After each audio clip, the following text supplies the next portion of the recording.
Hi, my name is Ikwa, and I went no contact with my Nigerian father after a lifetime of chronic non-contact sexual abuse that started when I was 16. In this video, I'm going to talk about how getting my breast cancer diagnosis and realizing that I was on a crash course to dying early woke me up to the fact that I had been enduring a lot of harm for years. I was causing a lot of chronic health issues, and that if I didn't get out of my toxic patriarchal family system, I wasn't going to make it. I think a part of me assumed that when I got sick, our family would restructure itself around providing me additional support and care. That shit did not happen, y'all. It did not. That's the first time I realized that my family was dysfunctional, actually.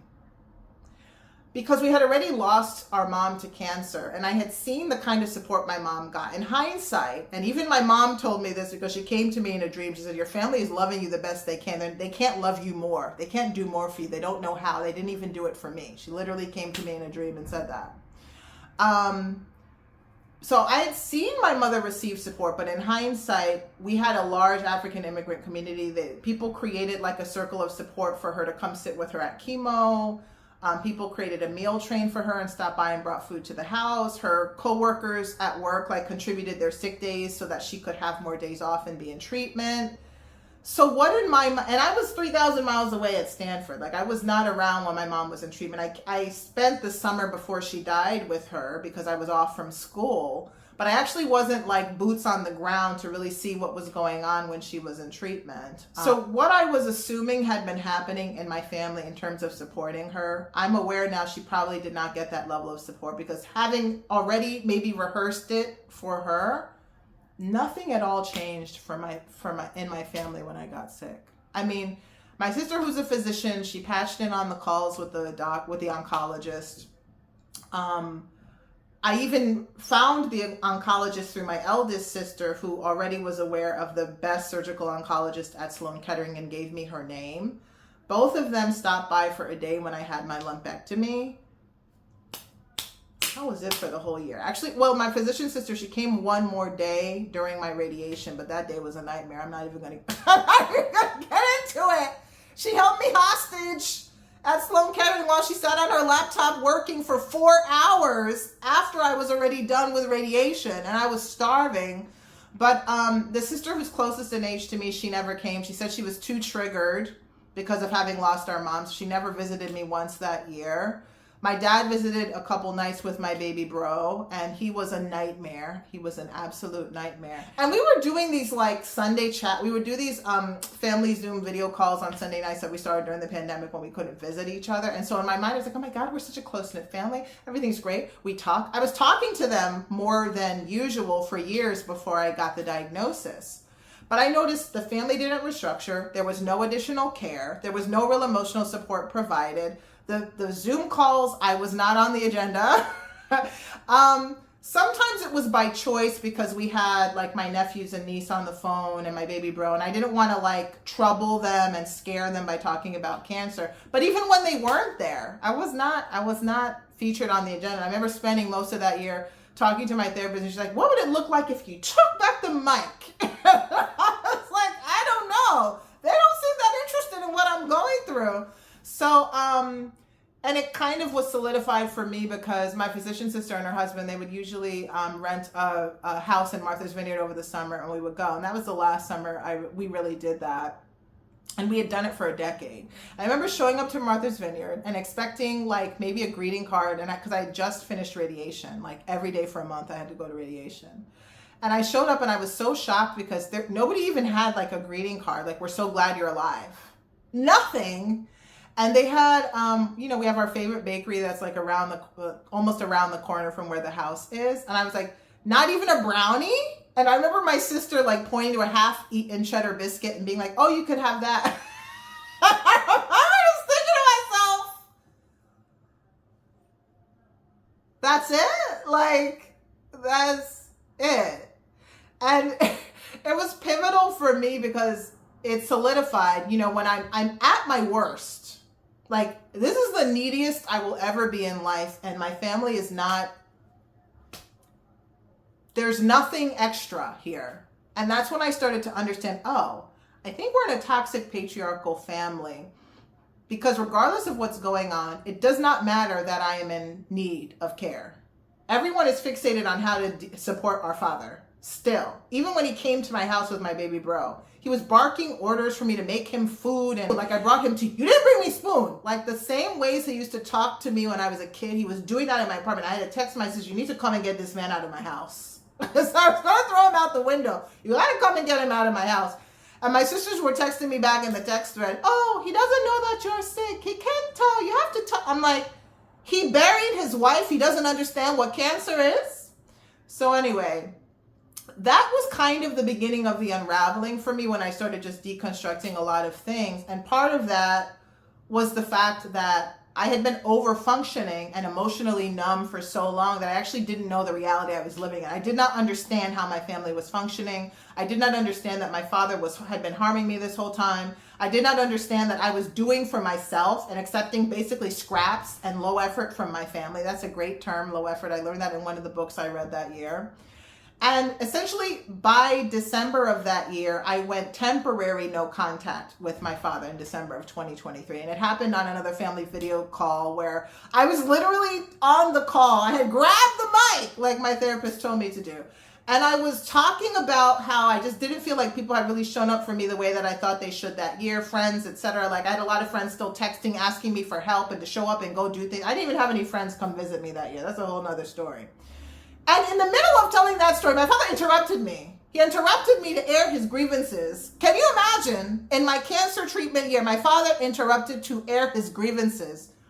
I won't even get into what the grievances were. They're pointless. This is the same way he'd been behaving my whole life. My dear, I hung up that Zoom. I never joined that Zoom again. I hung up that Zoom. And that was the sort of the beginning of the unraveling. Because after hanging up that Zoom, it's almost like I felt like I took a breath for the first time in my life. I took a breath like out of the radius of my father's oppression, you know? Because I just felt like I'd been carrying so much for so long. I'd been unseen for so long. I tried to function and hold the family together and be on call. It was my Zoom, mind you. I was the one who set up the Zoom in 2020. We were still on it in 2023. So, and I just realized I was done because it wasn't just that he was airing grievances on the call. It was the way that my sisters were sitting back and just silently watching him kind of like berate me. And I had memories of them doing this in childhood. Do you remember when I talked about the scapegoating and the triangulation? My sisters would often just kind of sit back and watch while my father would make me the problem. But I understand in family systems like this, basically everyone wants to be the golden child, and they're essentially in a silent competition for love, care, and affection. So my sister would often function as the watchers or the overseers of this kind of parental mistreatment. It's like I'm fed up at the entire way that the toxic system functions and that it leaves me feeling vulnerable and unwell. I don't know if you're aware of how much CSA and silence around abuse contribute to autoimmune and other chronic health illnesses, in women especially.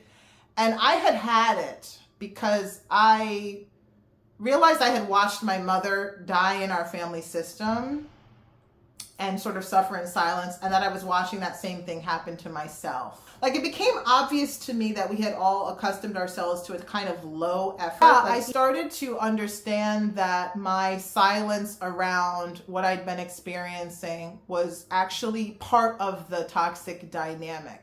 From December 2023 through September 2024, I was temporarily no contact with my dad. That's the time period from when I hung up the Zoom call to the last time that I physically saw him in person. During that time, he made a lot of crazy phone calls. He left me a lot of messages, and I just never called him back. I remember telling my therapist, he sounds really emotionally unstable, which he did. It was like the vibe of, you know, kind of like a jilted lover. That was the energy, just completely emotionally out of control. Whereas I would have expected someone who's actually emotionally mature, emotionally intelligent, or emotionally stable to understand that I needed space. My father just kept calling and blowing up my phone and not giving me any space. And the kind of messages he was leaving, saying things like, don't you still love me? I'm your father. I remember telling my therapist, I think something's really wrong with him. And I thought I knew something was wrong with him.